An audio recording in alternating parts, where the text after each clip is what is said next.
Caroline G says, absolutely loved Haircut 100 and Nick. What a lift to my Sunday to hear him. And an awful lot of people saying how grateful they are to you for being so honest and so open about, as we described, your spiritual awakening and the effect it had on you. And you, just before you started singing, you were then saying there are situations that you get into where you're going to be angry or going to be nervous, you're going to be this or that, and how you balance this feeling of overwhelming bliss with actually the mundane aspects of everyday life. Yeah, because you can. I've been the difference, I think, between getting angry and arguing and being in situations where you feel you've lost it, if you like, is that you still the observer is there now. The awareness.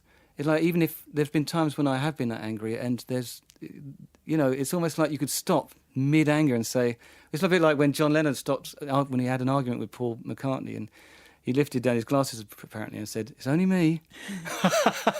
It's like you have this observer. You know that you're being unconscious and you've lost it in that sense. It's like just then when the amp wasn't working and you're getting stressed. You know that there are just things you have to do. You just learn how to work it. Breathing, deep breathing.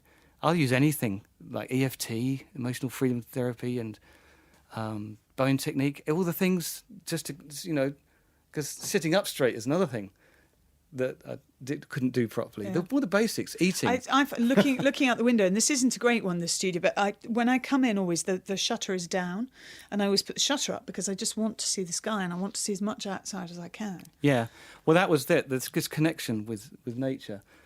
Because beforehand it had always been the connection with the human world and all its structures, and they were so important.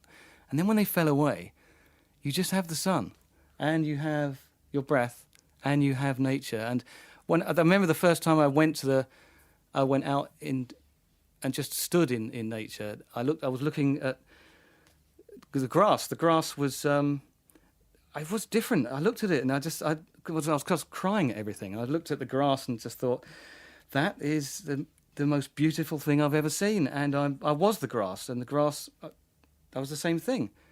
There was no difference between any living thing, every living creature and every living thing.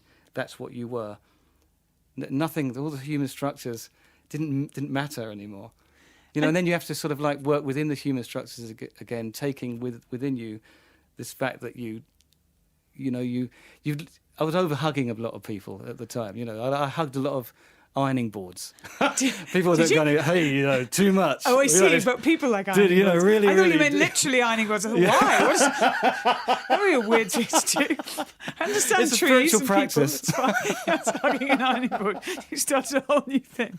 and the thing is, when looking at your face, your natural expression is to smile.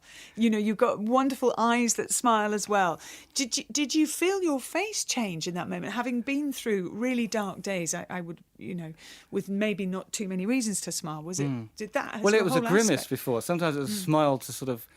I've noticed. Sometimes I walk down the street and it's a protection device. If you've got somebody that is coming towards you that looks really intimidating, you find yourself smiling. It used to be a protection, but the genuine, real smile, when it's just the burst of what's going on inside comes out. Then it's just so lovely to have you here and to catch up and all of that.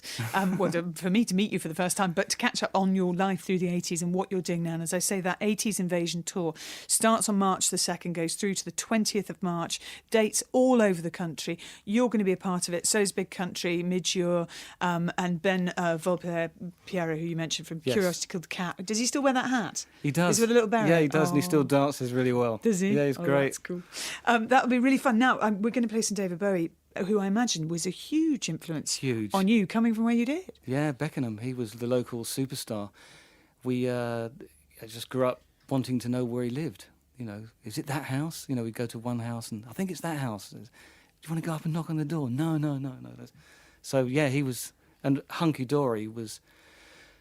It was, to me, it was like Pet Sounds.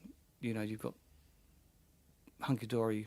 Pet Sounds, Revolver, Sgt. Pepper, all these amazing influences. Yeah.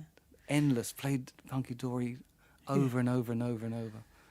What an amazing piece of work. It seems appropriate then to say thank you and good luck on the tour to Nick Heyward and to play this.